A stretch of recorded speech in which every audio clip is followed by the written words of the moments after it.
लगभग 80 करोड़ जनता को फ्री में राशन उपलब्ध हो रहा है।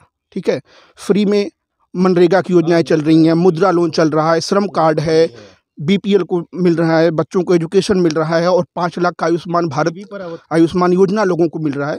तो मुझे लगता है, और टैक्स पेयर कितने हैं, आप टैक्स पेयर देखिए, मेरी सैलरी 12 लाख ऑलमोस्ट साल में होती है और मैं लगभग उसमें 5.5 साढ़े 6 लाख के आसपास टैक्स भरता हूँ। आप बताइए कितने लोग टैक्स भरते हैं जिससे हो सके। ठीक है, लोग बात करते हैं जीडीपी है, जीडीपी, और जीडीपी का पूरा नाम नहीं पता लोगों को, महंगाई क्या वो भी नहीं पता। ठीक है, आप अपनी तनख्वाह देखिए, अपनी सैलरी देखिए, उसके परफेक्ट में बात करिए आप। ठीक है, और लोगों को बस ये है कि बस बैठ के हमें फ्री में मिलता रहे। ठीक है, हम टैक्स पेयर, हम जानते कैसे हम लोग देश को चला रहे हैं। जी, बेरोजगारी बढ़ी है, मगर लोग जब ये पब्लिसिटी भी बढ़ रही है, जनसंख्या भी बढ़ा हुआ है, और अभी हमारे जैसे लोग हैं बिना जैसे कम जो पढ़े लिखे हैं वो भी हल्ला कर रहे हैं कि हमको रोज़गार नहीं मिल रहा है, रोज़गार नहीं मिल रहा है। तो यही क्या होगा, जो बच्चे पढ़ रहे हैं उनको मिल रहा है। जितने भी विकास के कार्य किए हैं सब बीजेपी ने किया है। अच्छा। इस 7 सालों में। अच्छा। आज जितनी सुविधा दिया वो बीजेपी ने दिया है। अच्छा। आज भले लोग चिल्लाएं, खा करके नमक हरामी करें, लेकिन ऐसी कोई सरकार न आई है, न आएगी, न कोई आने वाली भी है। जनसंख्या बढ़ेगी तो बेरोजगारी बढ़ेगी ना। सबको सरकारी सर्विस मिलना मुश्किल है। काम तो तमाम है, काम अपना काम है, कोई कर ही नहीं रहा है। सरकारी की खोज रहा है। सरकार क्या करेगी? सरकार नौकरी गढ़ेगी तो नहीं ना। जितने लोग बढ़ रहे हैं सबको सरकारी नौकरी मिलना संभव है। हमारे गांव में बिजली कभी आती नहीं थी इतनी अच्छी, फिलहाल इस टाइम इतनी अच्छी बिजली आ रही है कि मैं क्या बताऊं। पिछले 5 साल में चंदौली के जो विकास कार्य हैं उनमें 5 प्रमुख विकास कार्यों को आप बताएं। सड़क हो गया, बिजली का कार्य हो गया, अस्पताल, कई अस्पताल हमारे चंदौली जिले में आए हैं, ऐसे 2-3 काम और होंगे। आप देख रहे हैं चंदौली टाइम्स, और जैसा कि आप सभी जानते हैं कि चंदौली टाइम्स इस समय चंदौली की जनता का मूड जानने के लिए जगह जगह कैंपेन कर रहा है। इसी क्रम में आज हम हैं सकलडीहा विधानसभा के बसनी गांव में, और यहाँ सकलडीहा विधान के सभा के बसनी गांव के कुछ युवा, कुछ बुजुर्ग हैं हमारे साथ। इनसे हम बात करेंगे आगामी चुनाव के बारे में। ये कैंपेन का हमारा पार्ट 2 है, आइए बात करते हैं। अपना नाम बताएं सर। हमारा नाम योगेंद्र कुमार मिश्रा, ग्राम बसनी, पोस्ट जनसू की मड़ई, जिला चंदौली का मूल निवासी हूँ। अभी सर वर्तमान में जो चुनाव हो रहे जा रहा है इसमें आप किसके पक्ष से जाना चाहेंगे? अरे भैया, हम केहू के पक्ष होक्ष के ना बात हम करत है, लेकिन जौन ये सरकार में हम शांति या महसूस करत है। आज तक हमार 50 वर्ष का उम्र धीरे धीरे लगभग हो चल है, 49वां चलत है। आज तक हम कभी महसूस ना कैली।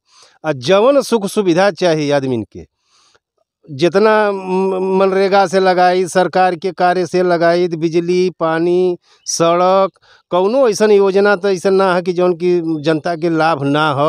सबके कुल लाभ मिलत है। और सबसे बड़ी चीज़ कि कहीं दंगा फसाद नहीं भया। सर, विपक्ष ऐसा अक्सर आरोप लगाता है कि इस सरकार में महंगाई तेजी से बढ़ी है, इस पर आपका क्या कहना है? देखिए, तमाम लोग हैं, मैं 130 करोड़ मुझे भी नहीं पता है, बट लोग जीडीपी महंगाई की बात करते हैं। मैंने अपनी जॉब 2006 में शुरुआत किया 2300 रुपये से। आज मैं 1,37,000 रुपये मेरी तनख्वाह है। ठीक है, उस परिप्रेक्ष्य में देखें तो मेरी तनख्वाह भी, मेरी सैलरी भी बढ़ी है, जनसंख्या भी बढ़ी है, और तमाम योजनाओं को आप जैसे 1.5 साल कोविड टाइम देख लीजिए आप, लगभग 80 करोड़ जनता को फ्री में राशन उपलब्ध हो रहा है। ठीक है, फ्री में मनरेगा की योजनाएं चल रही हैं, मुद्रा लोन चल रहा है, श्रम कार्ड है, बीपीएल को मिल रहा है, बच्चों को एजुकेशन मिल रहा है और 5 लाख का आयुष्मान भारत आयुष्मान योजना लोगों को मिल रहा है। तो मुझे लगता है, और टैक्स पेयर कितने हैं, आप टैक्स पेयर देखिए, मेरी सैलरी 12 लाख ऑलमोस्ट साल में होती है और मैं लगभग उसमें 5.5 साढ़े 6 लाख के आसपास टैक्स भरता हूँ। आप बताइए कितने लोग टैक्स भरते हैं जिससे हो सके। ठीक है, लोग बात करते हैं जीडीपी है, जीडीपी, और जीडीपी का पूरा नाम नहीं पता लोगों को, महंगाई क्या वो भी नहीं पता। ठीक है, आप अपनी तनख्वाह देखिए, अपनी सैलरी देखिए, उसके परफेक्ट में बात करिए आप। ठीक है, और लोगों को बस ये है कि बस बैठ के हमें फ्री में मिलता रहे। ठीक है, हम टैक्स पेयर, हम जानते कैसे हम लोग देश को चला रहे हैं। ठीक है, दूसरी बात रही सरकारी बात की, नौकरी की, लगभग 20 करोड़ प्लस में जनता है उत्तर प्रदेश की, और सभी को सरकारी नौकरी पॉसिबल नहीं कि दिया जाए उनको। स्वरोजगार के तमाम योजनाएं केंद्र सरकार और प्रदेश सरकार मिलकर की हैं, जिसमें मुद्रा लोन सबसे महत्वपूर्ण है। मैं दिल्ली में हूँ, एक प्राइवेट कंपनी में जॉब करता हूँ। वहाँ पे मैं देखता हूँ कि कुछ लोग जो है सटे हुए, जैसे नोएडा हो गया, फरीदाबाद, जहाँ पे भारतीय जनता पार्टी या भाजपा की सरकारें हैं, वो इन सब योजनाओं को लागू की है, उसका भरपूर लाभ उठा रहे हैं, चाहे रेहड़ी वाले हों, पटरी वाले हों, तमाम लोग लाभ उठा रहे हैं। बट आप दिल्ली की बात करें प्रॉपर, या पश्चिम बंगाल में चले जाएँ, जहाँ वामपंथियों कांग्रेसियों की सरकार है, वहाँ पे स्थिति बदतर है, इन योजनाओं को लागू नहीं किया जा रहा है। तो मेरे हिसाब से इस बार दंगा मुक्त और सभ्य समाज के लिए भाजपा की सरकार जरूरी है, और इस बार योगी जी प्रचंड बहुमत से आनी चाहिए। अपना नाम बताएं। जी मोहित मिश्रा मेरा नाम है। आप क्या करते हैं? होटल मैनेजमेंट बनारस से। कहाँ से? सैम्स कॉलेज वाराणसी। अच्छा, सैम्स कॉलेज वाराणसी से कर रहे हैं। तो आप इसके बाद क्या करेंगे? इसके बाद MBA करूँगा मैं। MBA करेंगे, फिर उसके बाद गवर्नमेंट जॉब या प्राइवेट? नहीं, प्राइवेट जॉब। प्राइवेट जॉब के लिए प्रेफर करेंगे। अच्छा, आंकड़े कहते हैं कि बेरोजगारी दर बढ़ी है इस सरकार में, आप क्या कहते हैं इस बारे में? जी बेरोजगारी बढ़ी है, मगर लोग जब ये पब्लिसिटी भी बढ़ रही है, जनसंख्या भी बढ़ा हुआ है, और अभी हमारे जैसे लोग हैं बिना जैसे कम जो पढ़े लिखे हैं वो भी हल्ला कर रहे हैं कि हमको रोज़गार नहीं मिल रहा है, रोज़गार नहीं मिल रहा है। तो यही क्या होगा? जो बच्चे पढ़ रहे हैं उनको मिल रहा है। नहीं तो आरोप, विपक्ष भी आरोप लगता है कि भर्तियां कम निकलती हैं, तो इस पर आप क्या कहेंगे? भर्तियां निकली हैं, अभी तो लेखपाल की निकली है, दरोगा की निकली है, अभी 78,000 69,000 भर्ती हुआ है। क्यों नहीं भर्ती हो रही है? हुई है भर्ती। तो आपके अकॉर्डिंग विपक्ष का आरोप गलत है? जी एकदम गलत है। बेरोजगारी दर बढ़ने का प्रमुख कारण क्या आप मानते हैं? जनसंख्या बढ़ी हुई है। जी आप बाबा बेरोजगारी दर बढ़ने का प्रमुख कारण क्या मानते हैं? जनसंख्या जनसंख्या बढ़ेगी तो बेरोजगारी बढ़ेगी ना। सबको सरकारी सर्विस मिलना मुश्किल है। काम तो तमाम है, काम अपना काम है, कोई कर ही नहीं रहा है, सरकारी की खोज रहा है। सरकार क्या करेगी? सरकार नौकरी गढ़ेगी तो नहीं ना। जितने लोग बढ़ रहे हैं सबको सरकारी नौकरी मिलना संभव है। हाँ भैया बोलना। उसी के लिए क्या कि इन्होंने स्किल डेवलपमेंट करके जो प्रोग्राम लाया कि आपको स्किल दिया जाए। जैसे मैं छोटे छोटे 2-3 उदाहरण फटाफट दे रहा हूँ आपको। मेरे गांव में कोई नाई नहीं है, जो लोहार वर्ग था वो भी है, लेकिन वो अपना पैसा चेंज कर लिया। गांव के जो नाई हैं दूसरे बगल के गांव, जो हमारे गांव आते थे पहले, जा कर के बम्बई दिल्ली 8,000 7,000 5,000 6,000 10,000 पे जॉब कर रहे हैं। लोहार का काम, बढ़ई का काम, मिट्टी का काम, ऐसे तमाम काम जो छोटे छोटे स्किल हैं उस पर हम लोग फोकस नहीं कर रहे हैं। ठीक है, आप चले जाइए मुगलसराय, चले चंदौली चले जाइए, ठीक है, एक छोटी सी दुकान खोल के भी एक नाई कम से कम 10 लोगों को रोजगार दे रहा है।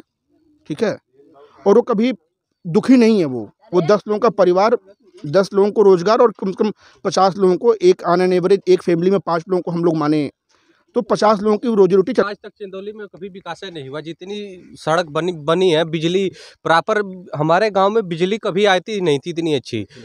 फिलहाल इस टाइम इतनी अच्छी बिजली आ रही है कि मैं क्या बताऊं। पिछले 5 साल में चंदौली के जो विकास कार्य हैं उनमें 5 प्रमुख विकास कार्यों को आप बताएं। सड़क हो गया, बिजली का कार्य हो गया, अस्पताल, कई अस्पताल हमारे चंदौली जिले में आए हैं, ऐसे 2-3 काम और होंगे। सड़क हो गया, बिजली, कोई प्रमुख सड़कों का नाम बताइए जिनको सुधार किया गया। रिंग रोड चंदौली हाईवे देख लीजिए आप, जो यहाँ तारा जीवनपुर से निकल के यहाँ पचफेड़वा तक जा रही है, ये चंदौली का देख लीजिए आप। फ्लाईओवर हो गया। बाबा अपना नाम बताएं। नगेंद्र मिश्र। क्या लग रहा है बाबा, इस चुनाव में कौन जीतेगा? बीजेपी जीतेगी साहब। बीजेपी जीतेगी।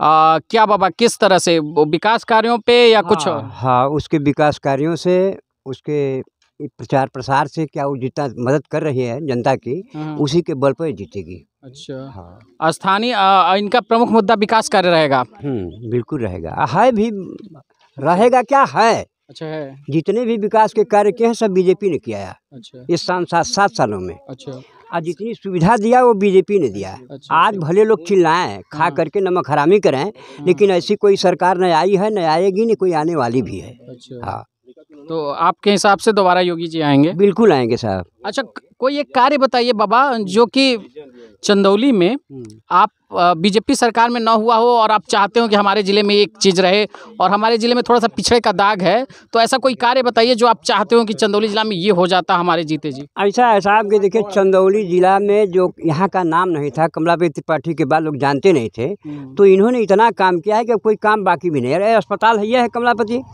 वो रेलवे का ब्रिज बनी गया है, वहाँ वो जो दिए हैं आपके डॉक्टरी वाला, अपने गांव में भी ना लगभग 15 अपने गांव में भी आ रहा है, हमारे गांव में भी आ रहा है। तो क्या इन्होंने नहीं किया बाकी? और जनता की सेवा तो इन्होंने खूब अच्छी तरह से किया है। देखिए साहब, जितना होना चाहिए, अगर इसकी अपेक्षा देखा जाए तो सवर्णों का इन्होंने कुछ नहीं किया है, समझे ना? क्योंकि सवर्ण में भी हर प्रकार के लोग हैं, ऐसी बात नहीं कि पांचों उंगलियां बराबर हैं, लेकिन सवर्णों के साथ नहीं हुआ। जिनको किए हैं उनको खूब ही किए हैं, आज तक उनका ही कर रहे हैं, लेकिन इस पर भी संतुष्ट हम लोग हैं। कोई बात है, किसी की सेवा तो हो रही है ना, हम लोग इसी से प्रसन्न हैं। हाँ बाबा, महंगाई पे आप क्या कहना चाहेंगे? ऐसा है कि महंगाई एक है भी और इसको माने तो नहीं भी है, क्योंकि इतने विकास के कार्य सरकार कर रही है कि भाई इसमें पैसा तो खर्च होबे करेगा ना। जमीन काश्तकारों की जाएगी ही तब तो विकास करेगी ना, वो तो अपने घर से लाएंगे नहीं। अच्छा, इधर पूर्वी क्षेत्र के लोग जो है, हमारे बनारस के पूर्व इधर के लोग, और खेती बाड़ी करना जान नहीं, केवल धान गेहूँ ही पैदा कर रहे हैं, तो फिर महंगाई क्यों नहीं होगी? जब हमें जो चीज़ खरीदना होगा वो तो महंगा मिलवे करेगा, और जो चीज़ हमारे घर पर है वो कहाँ से महंगा आएगा? तो बात इसमें यह महंगाई कुछ नहीं है। क्यों, क्या महंगाई है? सबकी तनख्वाह बढ़ गई, सबको पैसा जैसे जाल की तरह से बिछाया जा रहा है। इनकी पेंशन उनकी पेंशन 500 दूना यही किया जा रहा है, तो कहाँ से पैसा आएगा? पेंशन तो बाबा 2004 के बाद से बंद कर दी गई है। ये पेंशन नहीं, हम ये जो विधवा है, विकलांग है, तमाम है ना, आंगनबाड़ी का है, तो सब पैसा जो आ रहा है कहाँ से आएगा? तो जब आएगा तो सरकार तो अपने घर से लाएगी नहीं। ये तो है, इतनी खुशहाली जरूर है कि हमारे देश का पैसा या हमारा पैसा घूम करके हमारी जनता में ही ये सरकार वितरित कर रही है, और लोग इसको लूट करके खजाना अपना भर दिए, लेकिन ये सरकार अपनी खजाना भरती नहीं है। इसी से हम लोग संतुष्ट हैं।